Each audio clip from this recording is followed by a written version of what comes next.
different styles of gameplay. I mean, Big Brother at its essence is a game you play, you get alliances, you break alliances, you lie, you cheat, you steal your way to the top. But the game is different. I mean, you have people who, they won their seasons, they laid low, they sat in the back, and for the last couple of weeks, they actually played the game. You have other people who played every week of the season and then got themselves into a position to win it. One thing that I look at is just the difference between old school and new school Big Brother is, like you said, just the style of gameplay. It's so different from when Dr. Will played and told everybody, send me home, vote me out, I'm a weak player, to now players are just scared to say anything. They're scared to be outgoing and really just jeopardize their games. They're scared to be on the outside of people. I think you see now more than ever, there's been big alliances made, and then there's small alliances broke off from that. It's not necessarily that you find a final two, you find a big alliance, and you make final twos, final threes, sometimes final sixes. You have multiple different alliances, and you hope just one of them works. So we had 16 All-Stars returned, and David, but we'll get to him a little later. I want to ask you, who do you think, who's, in your opinion, is your favorite All-Star to come back and play this season? Originally it was Cody. But I like Memphis. I think Kaiser's played a good game. Danny's played a good game. All of them have played great. But I think right now my favorite is still Cody. Still Cody. I honestly liked Keisha in Big Brother 10. Didn't go over well as she was the first evicted, but you know. But I want to ask you also, we saw a lot of rumors and speculations of who could come back, but who didn't. Who, in your opinion, would you like to see? I would have loved to see a Dan versus Derek first time, because I think they wouldn't have worked together. In my brain, they wouldn't have worked together because there had been too many alphas in the same room. But I would love to see that happen. I think, personally, that I wanted to see Derek as well. I also wanted to see Daniel Reyes or Rachel Riley just because of how they played the game. I think that Dan and Derek would have worked together, at least till like maybe jury. I think that duo is just absolutely phenomenal. So, like we said, we've seen Danny Donato, we've seen Enzo, we've seen Ian. He won Big Brother 14. He returned, but he also was the last voted out on Thursday. Yeah, so, what do you think of him now being evicted? What do you think is going to happen now in the house? It's weird. I think you see a lot of these players, and there's a couple winners, but most of them are players who finish second or finish third or are just fan favorites from past seasons, like Enzo is. But Ian, it was the first time he's ever been evicted, so it's a different game for him. I think now he's in the jury house. He has time to sit and to kind of reflect and to see who he wants to win this game. So I want to ask you about Janelle and Kaiser. Very popular Big Brother players, played on both Big Brother 6 and Big Brother 7. They came back this season and they were instant targets, basically because of what you said earlier. They didn't get into a big alliance. They formed such a great bond between the two of them, and it really is what changed their game for the worst. Yeah, and that's something that we've seen. That's the old school way to play, and the new thing is to get into big alliances. I mean, in past seasons, we've seen Derek and Cody make the Hitman. We've seen Memphis and Dan make their own sort of branch alliance off of a bigger alliance. And if you're not in that big alliance that runs the house, you're not making jury. No, you're really not at this point. But right now, Memphis, as you mentioned, he's the new HOH, and he put Davon and Kevin on the block. So I'm looking at it right now. Davon won her first veto last week, her first ever competition in Big Brother. Which is insane. I mean, I remember Davon as being a great player. Yeah. And up until she said that, it hit me. I've never seen her win a competition. No, she never did. So those two are on the block right now, but Memphis is also saying that he's not going to put David up right now. He's saying that, David, you're safe right now. We're not going to put you up. But basically, it's kind of setting up a backdoor for David to go home.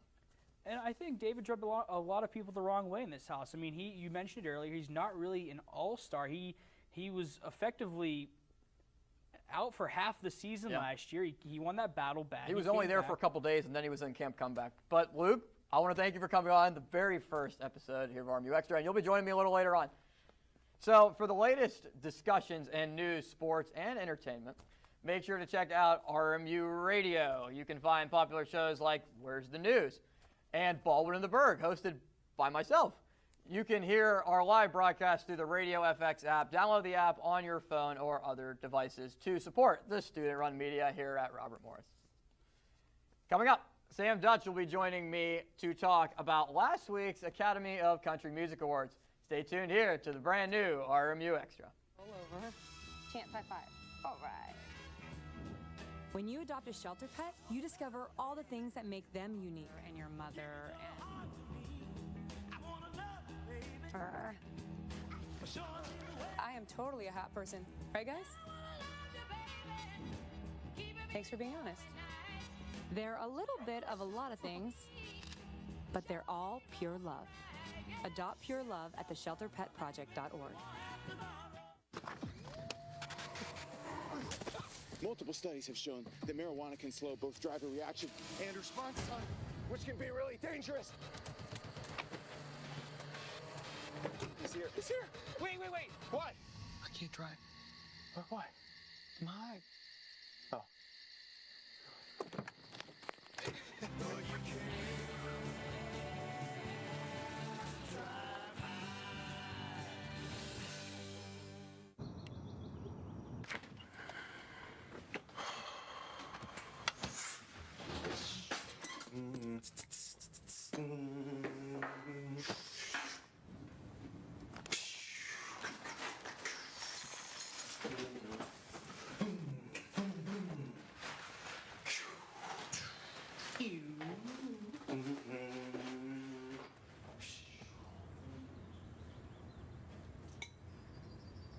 Stand is precise, no margin for error.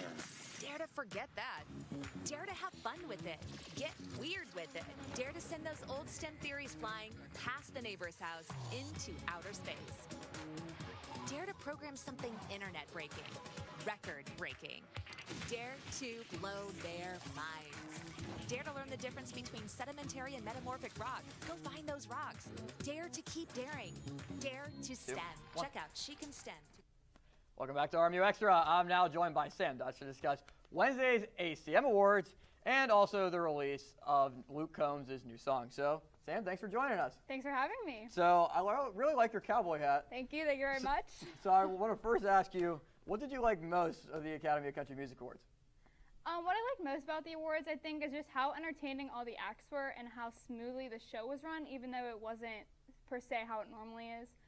Everything was really entertaining, and all the awards were really well done, in my opinion. So, in your opinion, were there any surprises? Was there anything that really shocked you? Yeah, so the ending was literally, like, shocking because it was the first time this ever happened. So there were two winners of the Entertainer of the Year. Thomas Rhett and Carrie Underwood shared the title, and even though it wasn't what they ideally would have planned, they were really gracious in sharing the award with each other, and that was just a huge shock to everyone watching the show. So, Sam, let me ask you, what is your favorite award that was given out that night, and why? Right, so my favorite award is always like the video award, so because being, of course, media lovers like we are. So Thomas Rhett won his award for his song, Remember You Young, which is just a really beautiful song, and it showed a couple that was an older couple and how they reacted when they were younger. It just showed them back in the day, so it was really a beautiful video, and I think he deserved that. That's awesome. Would you say that one of those was your favorite winner, or is there something different that you really liked and we're happy that they won? Right. So Dan and Shay, right here from Wexford, one of them, and from Pittsburgh, always so proud when they win. They're just a personal favorite. They won the favorite country duo of the year. So I think that was my favorite award besides Thomas Rhett's. So who do you think got snubbed? Who deserved to win but was surprisingly just didn't? Right. So Gabby Barrett is another big Pittsburgh favorite, and I really thought she should have deserved to win New Female of the Year. But unfortunately she didn't, and she has two huge songs. Ever since American Idol, she's just become so popular. Even though she didn't win, she came in third, but she's still been so popular, and I just was really hoping she would win. So Keith Urban was the host of the award show. How do you think that he did? I think Keith did really well at keeping the show flowing. The only thing that I think he could have improved on was making it more upbeat, more fun. He was a little dry, but he let them have their spotlight, so I think he did okay. Well, it's about the stars, right? Right, it's not about Keith. So how did they set up the award show with COVID going on? We obviously have this in front of us. Right. Did they do it virtually? How did they set it up? Yeah, so they had 3 different locations. They had the Grand Ole Opry Bluebird Cafe, and then they had another cafe where they just alternated between. But yeah, there was no audience, there was nothing like that, but it was all in person. But they did really smoothly. They performed at different places, they accepted at different places. But yeah, there were 3 locations, they just went back and forth. So how do you think production went? Obviously, we're big on how production rolls here at RMU-TV. How do you think they did? I think they did a really good job. It was really smooth. There weren't any flaws. There wasn't anything that I was like, yikes. So I think it went really well. Before we get into Luke Combs' new song, what are your final thoughts on just the events of the night? Right, yeah. So I think everyone did really well. I think Keith and the crew really brought it home. I think every single act I just really enjoyed, and it just made me want to go to Nashville. So I think they did a really good job. So tell me about Luke Combs and his new song. I know you're really passionate about it. Love Luke Combs. So he has a new song that came out last Friday. Yeah, it was just a great song. It's called Without You. So it's basically like tribute to his new bride, Nicole. Just whatever he feels that he couldn't do where he is without him. And Luke Combs is really popular. His song, Beautiful Crazy, everyone loves. So yeah, and he has a new song coming out. He's been teasing it for so long. But yeah, it just gets you kind of pumped about that one too. Why is he your favorite? Is there a certain reason? Just, I don't know, just the way he just like, his love songs, country love songs just really get you. Yeah, I think he just does a really good job, and his lyrics are really pretty. So, yeah. I like country in the summer, but you know. It hits different in the summer. It is. Yeah. It definitely does. It's definitely better in the summer. Me. But Yeah. Sam, I want to thank you for coming Thank on you and so talking a lot of much. country, and really like the hat. Yeah. So if you can't catch us on RMU Radio, you can hear us on Podbean. You can catch ours. If you can't catch them live, they're on the Podbean now. You can listen to them on your phone or your mobile device and listen to our podcast version of the show. It's the best way to listen in and to be able to hear what's going on campus if you can't hear it live. Now, after a short break, Colonial Sports Network social media director Nate Breisinger is going to tell us all about the national holidays that you might not have known about that took place last week. You won't want to miss it. We'll be back in exactly 2 minutes on RMU Extra.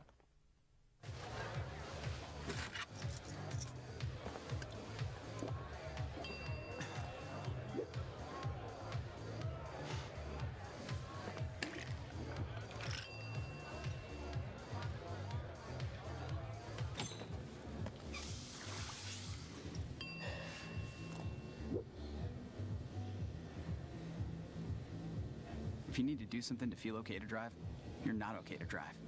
Don't drive buzzed. Maybe you can make retirement happen. After all, you made her college years happen. Opening that education savings account when she was little. Spearheading a campus tour. And another, and another, and another, and another. Bam! Deciphering financial aid. She was like, what? But now she's like, you aced planning for college. Now get the tips you need to get on track at aceyourretirement.org. Jason, let's go see your room.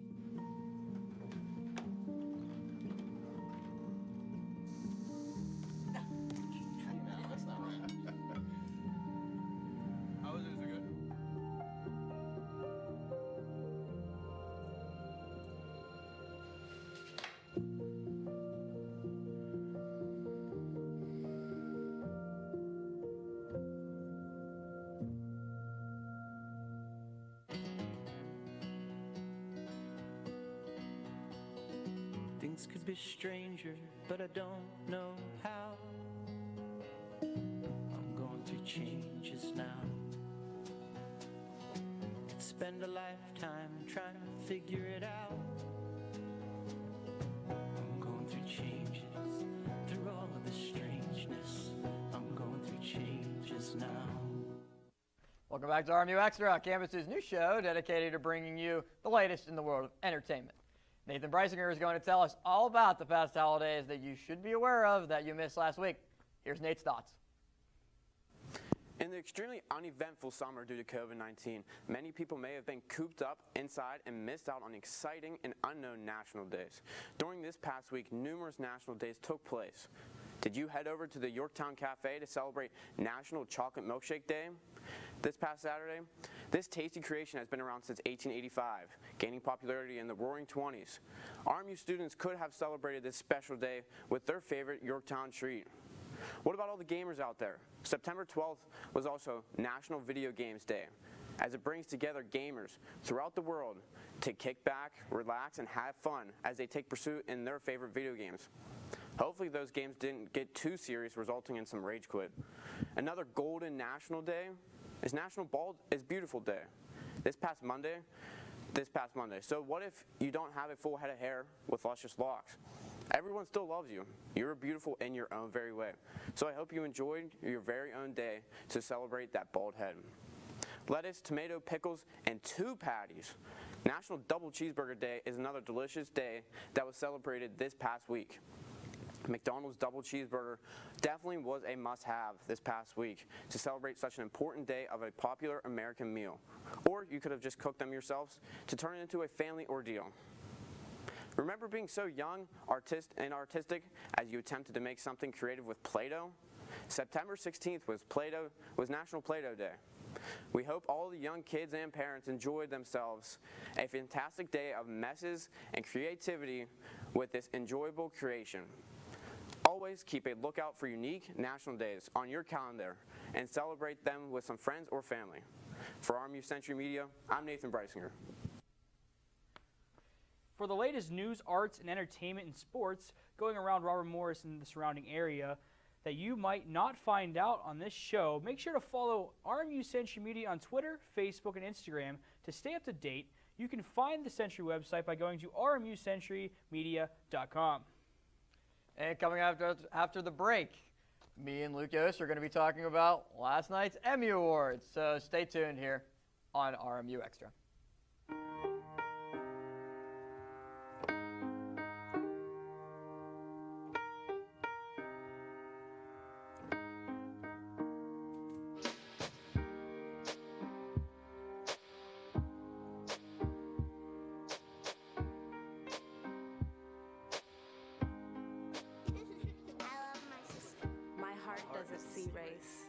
Love is love. What are you doing in there? What's that? I wouldn't do that. What are you doing? What are you looking for?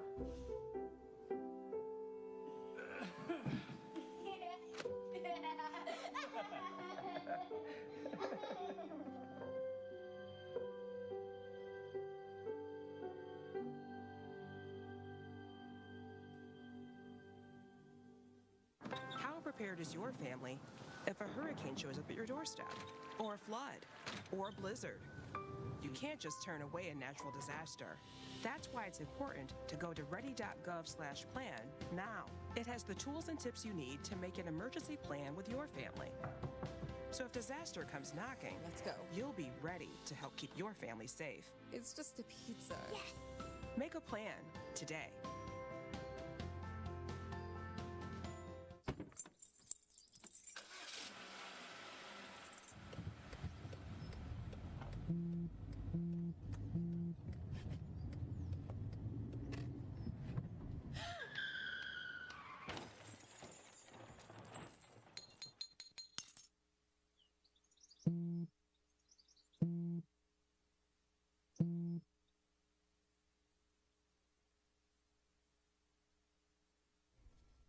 Welcome back to RMU Extra. So far, you've heard from Sam Dutch, who detailed the results of the 2020 Academy of Country Music Awards. You've also heard from Luke Yost and myself on our opinions of Big Brother 22. Luke is back with me now to talk about Sunday night's Emmy Awards and who came home with the most hardware. So, Luke, take it away for us. All right, yeah.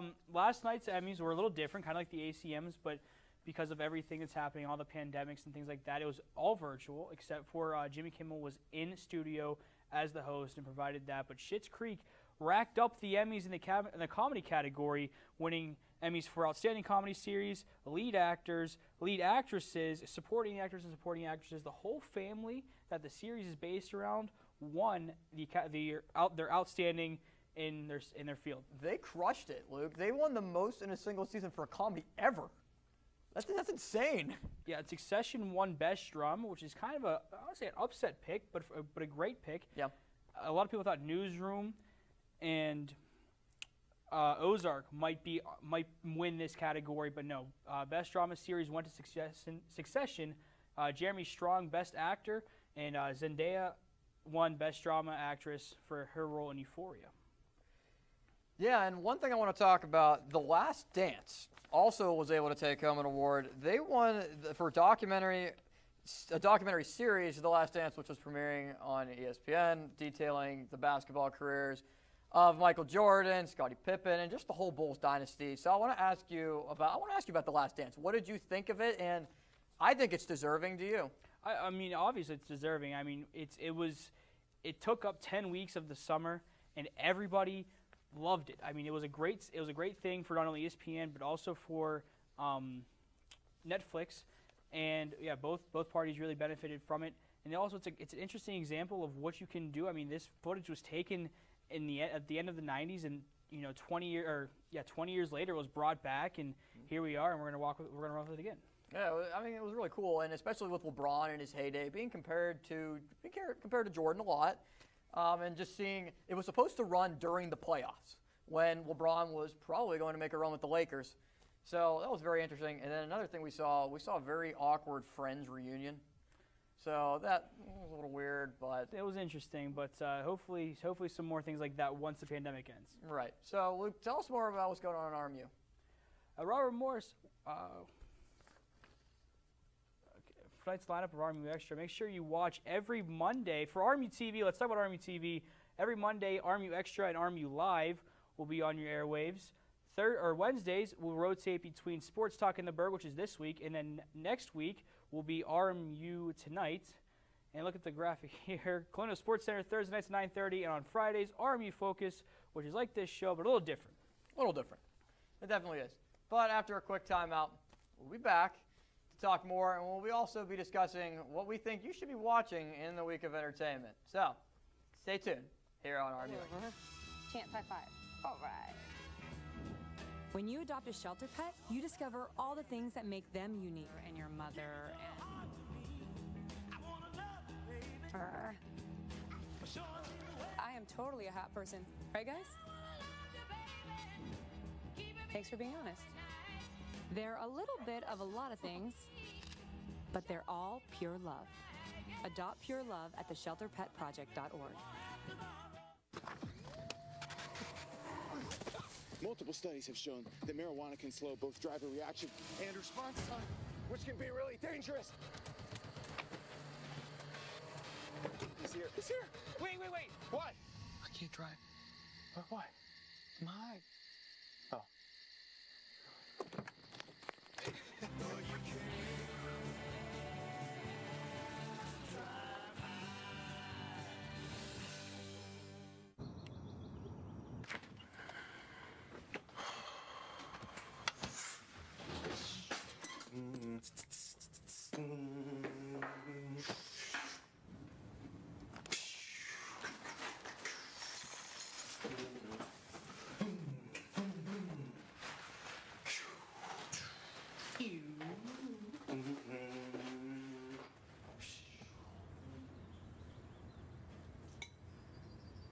Stem is precise, no margin for error. Dare to forget that. Dare to have fun with it. Get weird with it. Dare to send those old STEM theories flying past the neighbor's house into outer space.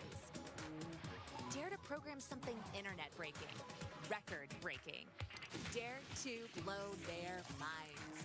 Dare to learn the difference between sedimentary and metamorphic rock. Go find those rocks. Dare to keep daring. Dare to STEM. Check out She Can STEM to get... Welcome back.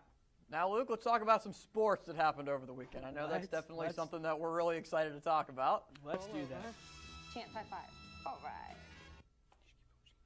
So, I want to ask you, what were your biggest highlights of the weekend? What did you think? And just give me the biggest run-throughs of... A lot of highlights, a lot of lowlights. Yeah. Obviously, the NHL Stanley Cup Finals have started. Right. And Dallas took a 1-0 lead in the series, beating Tampa Bay Sunday night, I believe it was, or Saturday night, 4-1. And that's a series that's interesting. Those are two teams that a lot of people, people would have picked the Lightning to be there, but a lot of people wouldn't have picked the Stars to be there. But an interesting Stanley Cup Finals matchup. Yeah, and Steven Stamkos is currently out, and there's been some rumors that he could be able to return for the Stanley Cup Finals. And if that indeed happens, that's a huge boost for Tampa Bay to be able to get your captain back, especially down 1-0. It's going to be an incredible boost. The coach said that he could be back anytime, I believe what his words were. But yeah, move on to football and things. Football yesterday, week 2 was not good for anybody's injury reserves. The San Francisco 49ers played at MetLife Stadium against the Jets. They won the game 31-13, but they lost 4 big pieces of that. They both lost offense everybody and defense. almost. They lost almost all their key contributors. Yeah, on the offensive side, Jimmy Garoppolo went down with an ankle injury, and Raheem Mostert, he got carted off the field. Also, defensively, Nick Bosa and their former first-round pick from a couple years ago, Solomon Thomas, also carted off the field. There was a lot of talk about the turf conditions of MetLife Stadium. The only problem for the 49ers is they're back there again next week to play the Giants. Oh, that is not good. And then having George Kittle out that week too, that's not even a great boost right there. You're already down one tight end. Jordan Reed did have a good game. Yeah, he did have a great game, and it's going to be a tough sledding for the defending NFC champions. The Cowboys, great story from Dallas last night. The Cowboys coming back and beat the Falcons 40-39 after some insane plays. It looked like the Falcons were allergic to the onside kick picked up by Dallas. They would march down the field in overtime and kick a game-winning field goal. Yeah, I was really confused. The onside kick, Atlanta's coverage of it was just non-existent. You see Greg Zuerlein, he kicks the ball, and it's literally just it's moving in slow motion. He didn't even tee the ball up. He rolled the ball, which is an incredibly hard thing to do. Any sort of onside kick is an incredible achievement. The odds are not great. But if you watch the game, Austin Hooper from the Falcons, he looks at the ball and watches 3 Cowboys jump on it and then gets into the pile. It's just a rough situation for everybody. So I want to ask you about the Steelers. What do you think's going on with them? 2-0 so far. Ben Roethlisberger's playing pretty well. You saw going on right after Drew Lock got hurt, Steeler defense was kind of slowing down, and the offense wasn't really helping either. Yeah, Jeff Driscoll yesterday played a great game when he really came in relief for the injured Drew Lock. But that Steelers defense, I mean, a win's a win, and put a W in your column is good. Be starting 2-0 the season's great. But, yeah, it was ugly last night, and it's not going to get any easier as they face some division opponents. Yeah, one thing I'm looking at is the corners were not very strong. You didn't see good games out of Joe Hayden or Steven Nelson. Mike Hilton was very good. He recovered a fumble forced by Bud Dupuis on a sack that really is what knocked out Drew Lock out of the game. I think the punting game is a lot better now. You see Cole Quick coming in. I really like it, but, it's okay. So what do you think about baseball real quick? Oh, baseball's it's going to be interesting coming down the stretch here. We've got a couple more weeks until we see the actual postseason. But yeah, a lot of teams eliminated last night. The Pirates, no shock to anybody, eliminated from postseason contention, and also the Boston Red Sox, a team that's been good for the last couple of years, is eliminated from postseason contention. And the San Diego Padres, for the first time in 14 years, have a spot in the dance this fall. Right. Yeah, and the Pirates, who knows what's going on there. So, Luke, let's talk about what's going on with our What to Watch. What do you think people should be watching on TV? And, I'll go first with it. I think that if you're watching anything right now, there's a show going on tonight that I think you should watch on NBC. American Ninja Warrior is the show. And basically, it's a skills competition that they're putting in a bubble right now. And athletes compete on these really hard challenges. Some of them you have to climb, at the end, you have to climb a 14-foot warped wall to be able to hit the buzzer, to be able to complete that stage. And it is a hard challenge. They're putting it in a bubble, like I said, to be able to continue with the competition. It usually starts around the end of May, beginning of June. But what's your place to watch? What's your What to Watch? Hey, my show to watch is LA's Finest on Fox tonight. It's the second season of the show, but the first one on broadcast television. All right, for everybody in the control room and down here in the studio, Luke, Yost, Sam Dutch, thanks for joining me on the first RMU Extra. We will see you next Monday night.